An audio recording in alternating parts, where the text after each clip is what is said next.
할렐루야. 반갑습니다. 교회장입니다. 기독자적 총재로 섬기고 있는데요.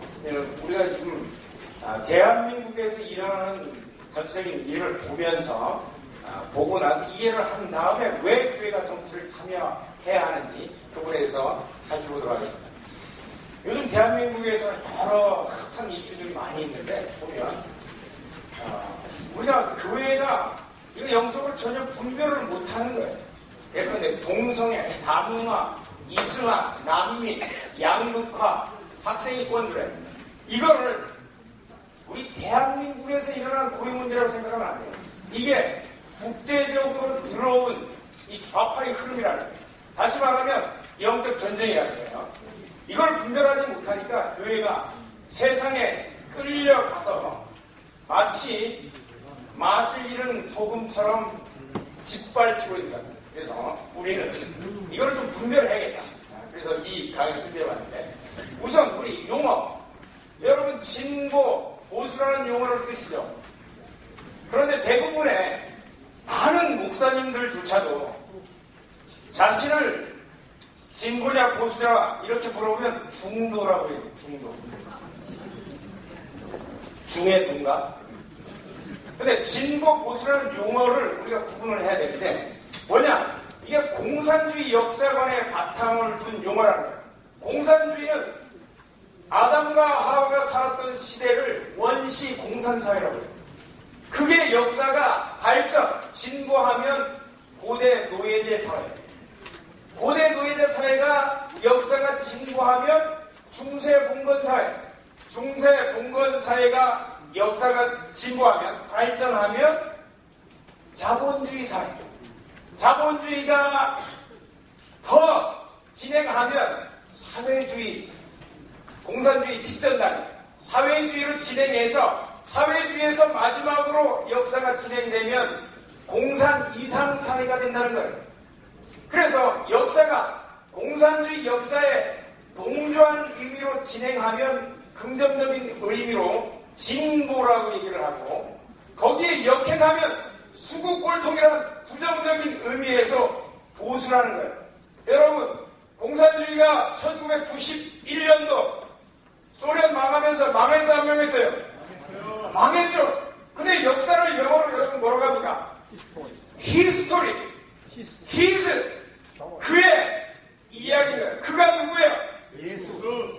예. 하나님이라고 믿으시면 여러분들 아멘 하시기 바랍니다. 하나님의 역사의 진행을 믿는 분들은 여기 다시 한번 아멘 하시기 바랍니다. 그런데 어떻게 공산주의 역사관의 진행에 동조한다는 의미에서 진보, 보수라는 이런 얘기를 쓴 거예요. 그래서 이거를 우리가 진보, 보수는 공산주의에서 나온 거다. 그 용어 자체가 우리가 어떻게 해야 되느냐. 프랑스 혁명 이후에 왕정 주장하는 사람이 우측 난리에 앉았고 저 공화정을 주장하는 사람들이 좌측 난리에 앉았어요. 그래서 좌익 우익이라고 얘기하시는 거예요. 내지는 좌파 우파. 앞으로 여러분들 보수 진보라는 용어 쓰지 마십시오. 그리고 하나님의 역사의 진행 히스 스토리를 여러분이 동의하는 사람이라면 중도에 있어서 돼야 돼요. 나는 공산주의도 아니고 하나님 역사도 아니고 가운데 있다고. 지식인층 이런 얘기를 많이 하고 있는데 나는 중도라고. 중도라고 생각하는 사람은 자수해서 광명 찾기 광명 찾으시 바랍니다. 히스 스토리로 나오는 여러분들 되시기 바랍니다. 자, 그리고 또 하나 극우. 우리 기독교 세력을 극우라고 표현하는 이 좌파론들이 많이 있어요. 극우 극좌는 자신의 목적 달성을 위해서 폭력을 정당화하는 여부를 가지고 판단하는 거예요. 여러분, 여기에 나온 사람들은 좌파 언론들이 극우주의자라고 하는데 여러분 나올 때 강목 하나씩 들고 오셨어요? 아무도 없어요. 교회에서 강목 들고 나와서 이렇게 합니까? 어디서? 믿는 총, 전교는 대모할 때 강목 들고 나와야 안 나와? 그러면 자신의 목적을 정당화하기 위해서 폭력을 쓰는 집단은 극좌 집단밖에 없는 거예요. 여러분들 극우라고 이렇게 얘기할 때 여러분 이 부분 명심하시고 우리 폭력을 쓰지 않는다. 우리 수단을 위해서 예수 그대에 뭘 써요? 사랑을 쓰지, 우리는. 어디다 대고 우리를 구부라고 해요. 자, 그 다음 젊은 청년한테 물어보면 우리가 분배가 불공평하다고 그래요. 분배가. 대한민국 사회가 분배가 불공평한가요? 이게 분배의 지수를 나타내는 것을 진위계수로 합니다. 한 사람이 전체를 가진 것을 1이라고 봐요. 그럼 0으로 가까울수록 이게 분배가 공평한 건데, 대한민국은 전 세계 16번째로 공평한 나라예요. 그 중에서도 인구 5천만을 넘는 OECD 국가 중에서는 우리보다 앞선 데는 독일밖에 없어요. 프랑스가 우리랑 거의 비슷하고. 그런데 프랑스, 제 누나가 프랑스 선교사로 있는데, 프랑스 가서 프랑스 국민들 타는 차를 여러분들 보신 적이 있나요? 왜 이다도시가 대한민국 와서 살겠어요? 그 좋은 프랑스 놔두고. 프랑스 가면요, 그 덩치 큰 사람들이, 전목사님 같은 그 큰 사람들이 우리 티코 같은 차에 5명씩 타고 다녀요. 여러분들 소나타 이하로 타지 않으면 소나타는 차 탄다고 이런 사람도 많잖아요. 거기 소나타는 대형차예요. 못 타요. 잘 못 살아요, 우리보다. 근데 우리는 다 중형차 타잖아요. 5천만 넘는 OECD 국가 중에서 우리가 3위지만 3위. 이렇게 분배가 공평한 나라인데 우리가 양극화된다고요? 이게 다 생거짓말입니다. 이게 OECD 데이터, OECD 자료. 대한민국 자료 얘기하면 안 믿으니까. 자, 그 다음에 교회가 빵의 복음을 전하고 있어요. 빵의 복음을. 작년에 통합측 전체 남성교회, 여성교회 수련회 갔는데 제 앞에 강사가 그래요. 교회는 모든 헌금을 써서 가난한 자를 구제해야 된다는 거예요. 여러분 맞습니까? 아니요. 굉장히 유명한 강사예요. 교회 모든 헌금은 예수님은 가난한 자를 위해서 오셨기 때문에 가난한 자 구제에 써야 된다는 거예요. 성경에서 뭐라고 얘기합니까? 부자의 것을 뺏어서 가난한 자에게 나눠주라고 합니까? 아니죠. 무리가 물어가면 한번 읽어볼까요? 시작. 무리가 물어 이르되 그러면 우리가 무엇을 하여야 하니까? 대답하여 이르되 옷 2벌 입는 자는 옷 없는 자에게 나눠줄 것이요 먹을 것이 있는 자도 그렇게 할 것인가? 구제를 해야 할 사람은 누구라고요? 옷 2벌 입는 자. 그리고 먹을 것이 있는 자는 나눠줘야 된다는 거예요. 바로 그 얘기예요. 그리고 구제를 받을 사람, 구제의 대상은 누구냐? 자기가 일할 수 없는 사람, 극빈자, 이 사람이 한정되는데 요즘 사회를 있는 자와 없는 자로 나눠서 이렇게 말을 하는 거예요. 그게 성경의 원칙과 맞다 틀리다 틀린 거예요. 성경은 옷 2벌 있으면 먹을 것이 있으면 부자라는 거예요. 여러분 중에 남자분들한테만 얘기하겠습니다. 여성분들한테 하면 이상한 얘기를 하니까 빤스 2벌 없는 분들은 저한테 오시면 제가 한 벌 나눠드리겠습니다. 빵이 2조각 없는 사람은 저한테 오시면 제가 나눠드리겠습니다. 이거를 기준으로 삼아야 되는데 사회의 기준을 삼는 거예요. 좌파의 기준. 자, 그래서 예수님은 가난한 자들을 위해 오셨다는 말은 반만 맞는 거예요. 자, 예수님은 마태복음 5장에서 뭐라고 해요? 뭐가 가난한 자?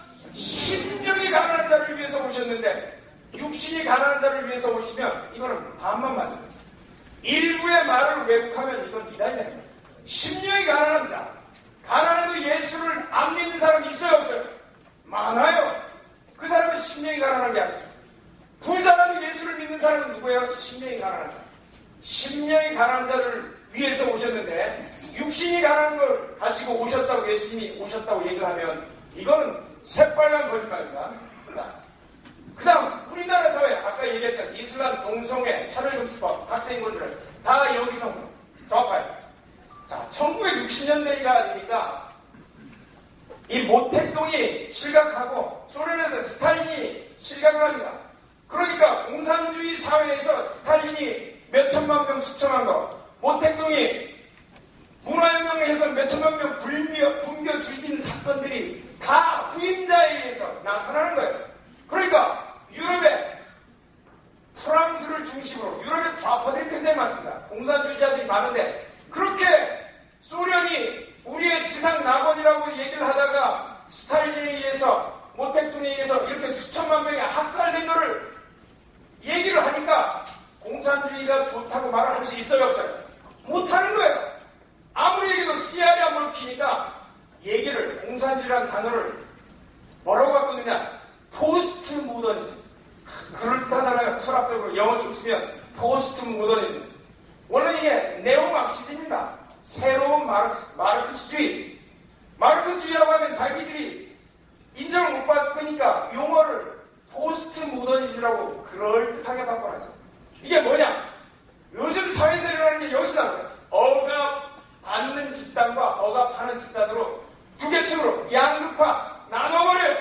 그래서 억압하는 집단은 무조건 악하고 억압받는 집단은 무조건 선하다는 거예요.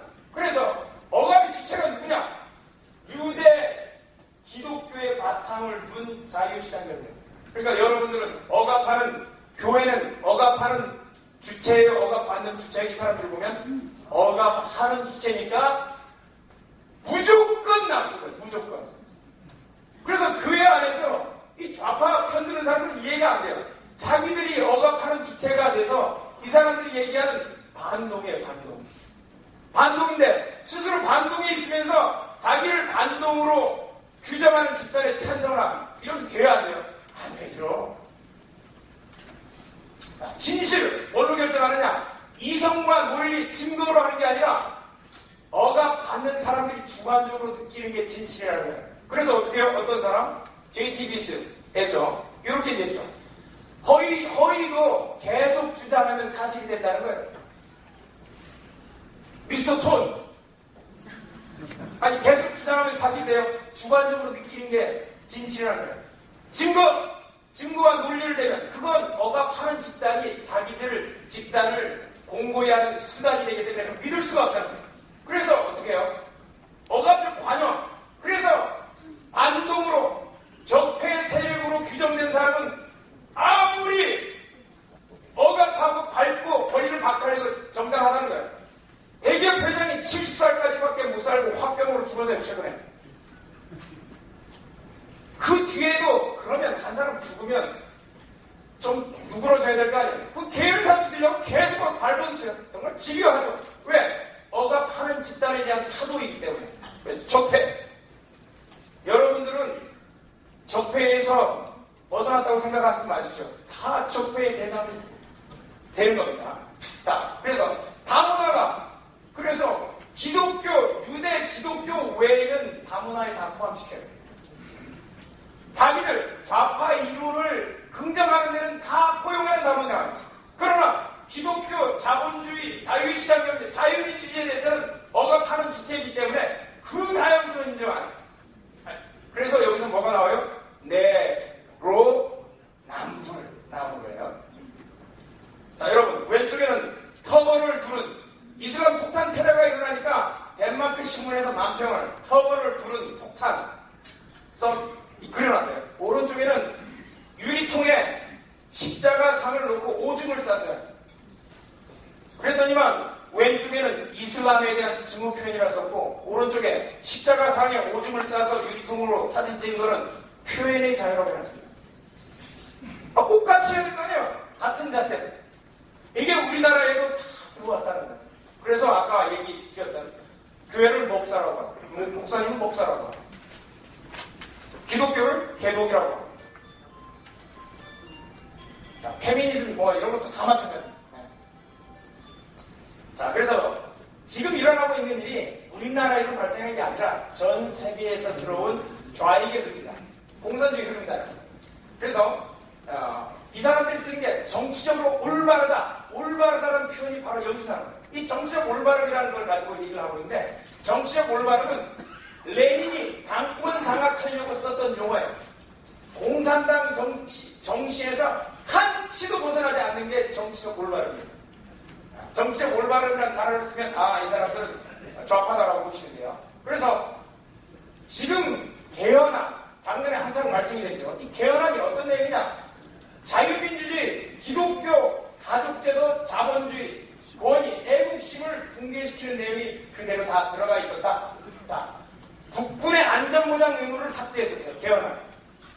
국군이 국가 안전보장 의무를 안 하면 뭘 할 거예요? 월급만 받는가? 최근에 군사 기본 합의서를 해서 훈련 못하게 하고 국방부 장관이, 그리고 엊그저께는 소련 폭격기가 제주도 해군기지 앞바다까지 한 바퀴 돌고 왔는데 우리나라는 비행기도 출격 안 하고 적군과 아군을 구별 못해요. 주요 방산업체 종사자들, 방위산업체 종사자들한테 파업권 인정해버려요. 전쟁이 한창 벌어지는데 포탄하고 총알은 누가 만들어요? 이 사람들이 만들어야 돼요. 이걸 없애버려요. 그래, 양심적 병역 거부를 헌법에 못 넣으니까 어떻게 해요? 헌법재판소에서 이거 인정해버려요. 어디다 대고 양심이야. 군인과 경찰 공무원한테도 파업권 인정해요. 사단장이 징역 앞으로 명령을 내렸는데 군인 노조가 생겨서 병장 노조위원장이 저랑 단체에 협의해야 됩니다. 개헌에나 이런 내용이 들어가 있다니까요.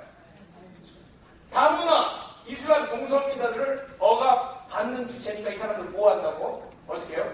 민족문화 창달을 삭제하고 문화의 다양성. 대한민국 역사가, 민족문화가 그렇게 부끄러운 역사입니다. 인종 및 지역에 따른 차별금지법 제정. 헌법이 위반된다니까 차별금지법 제정 의무를 아예 헌법 박아놨어요. 인종에 따라서 지역에 따라 우리가 차별하는 게 아니라 대한민국 국적이 없는 외국인과 대한민국 국민을 당연히 차별해야죠. 우리는 세금 내고 그 사람도 세금 안 내는데 왜 미국 가서 미국 시민권 따요? 대한민국 국민인데 왜 차별하지 말라고 거기 가서 얘기 못하고. 시민은 책임도 이행하니까. 책임 이행하는 사람하고 권리만 누린 사람은 어떻게 같아요? 다르게 구별해야지. 그 다음 이 차별금지법 아예 맡아 놓으려고 했고, 하여튼 최근에 진행된 내용들이 바로 그거지 않습니까? 남북 군사기본합의서에 따라서 영토, 영해, 영국 아예 포기. 국가보안법 사실상 포기하고, 지난번에 한참 우리가 문제 냈었는데 백두칭송위원회가 국보법을 위반해서 세종문화회관에서 난리를 친데 잡는 사람이 아무도 없어요. 현행법인데. 그 다음에 헌법재판소 양술 배우고 거부 인정해서. 근데 교회도 가만히 있어요. 교회 안에 좌파들이 들어온 거예요. 충남인권조례 작년에 열심히 운동해서 교회들이 들고 일어나서 충남인권조례를 폐기했는데 어떻게 됐는지 아십니까? 폐기를 하고 나서 4.1 지방선거가 있을 때 폐기시킨 지방위원을 다 떨어뜨리고 교회가 다 떨어뜨리고 다시 그 만든 사람들을 뽑았어요. 왜? 투표하면 정치에 참여하는 거예요. 폐기시킨 건 정치 참여하는 거 아니고. 그 다음 최근에 통합측 장동규 예전 통합측에서 NAP 국가인권정치기본계획에 대해서 반대하는 성명도 내고 노회에 반대하라고 얘기를 해놨는데 공문 보내는데 제주도가 NAP에서 찬반 토론을 강행해요. 아내들은 한 목사가 하도 얘기를 해요. 자, 개헌 등의 문제 여기에 대해서 반대하면 이런데 반대하면 뭐 종교분리 원칙이 위반되나요? 좌파들은요 교회 안에서 얼마나 정치적인 그 주장을 하는지 몰라요. 자기들 주장 다 해요. 그러나 우파가 얘기를 하면 종교분리 원칙 얘기를 하면서 정치에 개입한다 이런 얘기입니다. 자, 그런데 법제도의 영역은 바로 정치제도의 영역. 우리 한번 에베소 6장 10절 넘어갑니다. 우리의 싸움은 혈과 육에 관한 것이 아니요 정사와 권세와 이 어둠의 세상 주관자들과 하늘에 있는 악의 영들에게 대합니다. 정사가 뭐예요? 정치정자의 일사인데 성경에서 우리의 싸움은 혈과 육이 아니라 뭐라고요? 정사라고. 정치에 개입하라고 얘기하고 있는 거예요. 언론, 그럼 우리 기독교계의 목소리를 대변해주니까 동성애, 그 다음에 외국인 다문화, 난민, 자유민주주의 부정하는 거, 국가안보 해치는 거에 대해서 언론에서 써들어줘요? 안 해주죠. 왜? 좌파인 언노련 소속하에 있으니까. 교육계, 최근에 여러분 교과서 문제 카톡으로 많이 보잖아요. 어떻게? 나는 집에서 딸이 나한테만 설거지를 시키는 게 인권 침해라고 해서 부모를 국가인권위에 고발하도록 교과서가 얘기를 하고 있어요. 아니, 부모를 고발해요? 요즘 아들, 딸 하나밖에 안 낳는데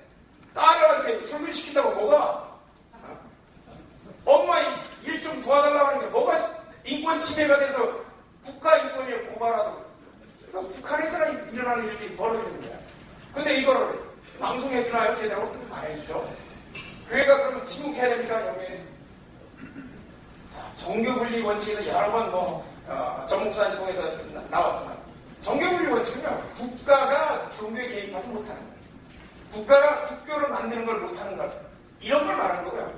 교회가 정치에 참여하지 못한다. 이런 건 새빨간 거짓말입니다. 어디서 나오느냐, 이거? 일본 놈들. 역사적으로 독립운동을 하도 교회에서 하니까 정교분리 원칙을 갖다가 바로 내세워서 독립운동 막은 데서 시초가 됐던 거고요. 근데 이 독립운동이 거대한 정치운동이죠. 그리고 이 정당 일부는 남미회교에서 만든 정당이 공명당이 있어요. 거기 만들어서 우리 아버지 헌법이잖아요. 일본 헌법이. 마음대로 활동하고 있어요. 또 종자의 교회를 가둬놓으려고 이 이론을 꺼내놨습니다. 그러면 기독교 정당 운동을 하면 복음주의에 반합니까? 독일 기독교 정당, 기독교 사회당과 기독교 민주당이 연합정권, 지금 메르켈 정권. 네덜란드 개혁교단의 칼빈의 제2의 칼빈이라는 아브라함 카이퍼가 기독정당 만들어서 집권까지 하고, 칼빈이라는 사람은 제네비 시작까지 하고, 그 다음 일본, 아까 남미를 얘기했죠. 그리고 한국 최초의 정당 설립을 누가 했는지 아십니까? 남로당 말고 1945년 8월 15일 한경직 목사님 만들었어요. 신의주에서. 그러니까 누가 이걸 탄압해서 없앴을까요? 소련군하고 김일성이가. 신의주에서 해체가 되니까 평양 장대교회 1907년 대부흥 일으켰던 그 교회 담임 목사님에서 김모하신 목사님이 다시 기독교 자유당, 기독자유당 뿌리가 여기 있습니다. 기독교 자유당을 창당 작업을 하는데 소련군이 또 군합발로 김일성이 하고 없애버렸어요. 목사님이 안 되니까 조만식 장로님이 나섰죠. 이 조선민주당을 만들고 다 해체시켜버렸죠. 공산당 빼고는 공산주의 정권에서 인정해야 안 해요? 안 해요. 기독정당이 너무 왜 필요해요? 우리 자한당이 있는데, 우리 우파정당이 있는데 왜 기독정당을 해야 되느냐? 이렇게 하는 분들이 너무 많아요. 교회 안에. 그런데 좌파에는요, 이번에 패스트트랙 하면서 정의당, 민중당이 있어요. 이중대. 거기는 좌파의 급진 좌파를 무조건 얘기를 하는 거예요. 더불어민주당은 급진 좌파를 대중정당이 있기 때문에 얘기를 하기가 어려운 거를 다 부탁하는 거예요. 어떻게 해요? 밀어붙이죠. 그런데 좌파같이 아까 얘기했듯이 동서이수가 평일 차별금지법을 주장하는 경우에 우리 우파정당이 막아주나요? 우파정당도요, 한나라 자한당은 불교도도 있고 크리스찬도 있고 무당도 있고 대중정당이라 인권자가 들어가면 거기에 역행하는 법안 만들거나 막지 못해요.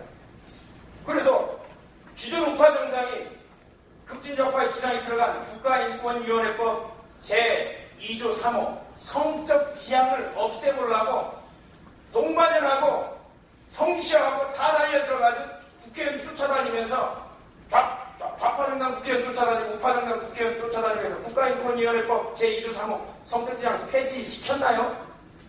못하는 거예요. 더욱이 연동형 비례대 표제 이번에 시도되고 있는데 이거 되면요 정의당은 원내 교섭단체 20명을 구성해요. 이거 가만 놔둘까요? 교회가 우파에는 전위부대 역할을 할 정당이 없어요. 기독교 교회의 가치, 기독교의 가치, 성경적 가치 그리고 자유민주주의의 핵심 진리를 이거를 수호할 만한 정당이 없는 거예요. 그걸 누가 해줘야 되느냐? 누가요? 기독자유당만 가능합니다. 한번 볼까요? 역대 투표 결과를 보면요. 17대에서 22만 표, 18대에서 43만 표, 20대에서는요. 75만 6,832표. 기독자유당하고 기독민주당이 있습니다. 기독민주당이 12만 표를 가져가서 그런 건데 3.1%를 넘었어요. 3%가 되면 의석이 나오는 거예요.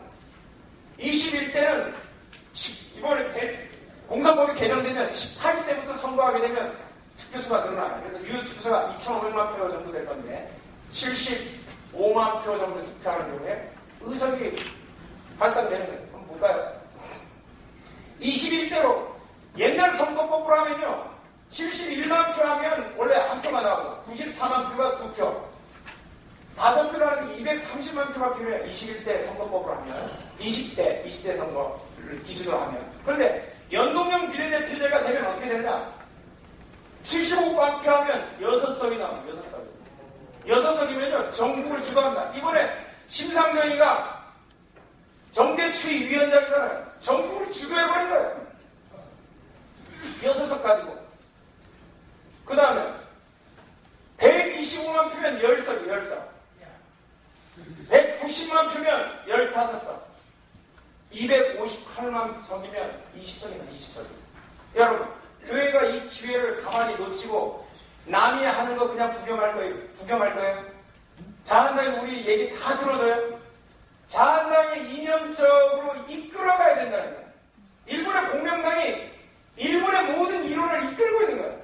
일본 우파의 이론은 자민당에서 나온 게 아니라 공명당에서 나온 것처럼 자유민주주의의 핵심 가치는 결국은 성경 아니고는 나올 수가 없어요.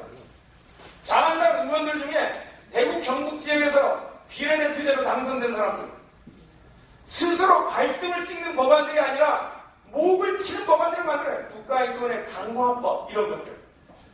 자기 목을 치는 법안들을 만들어요. 그걸 누가 막아요? 기독자에 들어가서 막을 수 있어요. 자, 그래서 연동형 비례대표제가 우리에게 굉장히 좋은 기회인데 전면적으로 도입되면 위기이자 기회입니다. 그래서 정치활동을 하면 복음주의에 반한다고 하면서 골방에 들어가서 기도해야 한다고 주장하면서 숨는 분들 자수해서 광명 찾기 바라십니다. 뛰면서 기도해야지. 골방에 들어가서 기도해야 된다고 숨는 거를 그렇게 화려한 포장으로 속이지 마시기 바랍니다. 이렇게 나와야 돼요. 나와서 적극적으로 위기를 기회로 삼아야죠. 그러면 어떻게? 우리가 비둘기같이 순결하면서 뱀같이 자유로워야 했는데 이제까지 비둘기같이 순결하지도 못하고 뱀같이 지혜롭지도 못했는데 이제 급진좌파들이 정의당이 175만 표 비례대표제 만들 때 1200만 성도들은 어디 갔냐 이거예요. 골방에서 기도했습니까?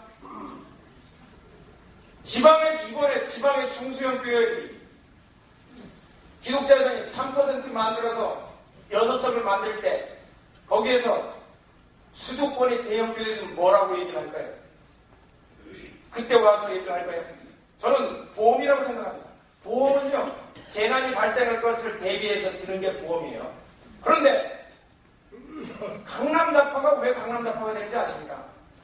부자들인데 왜 좌파가 되는 거예요?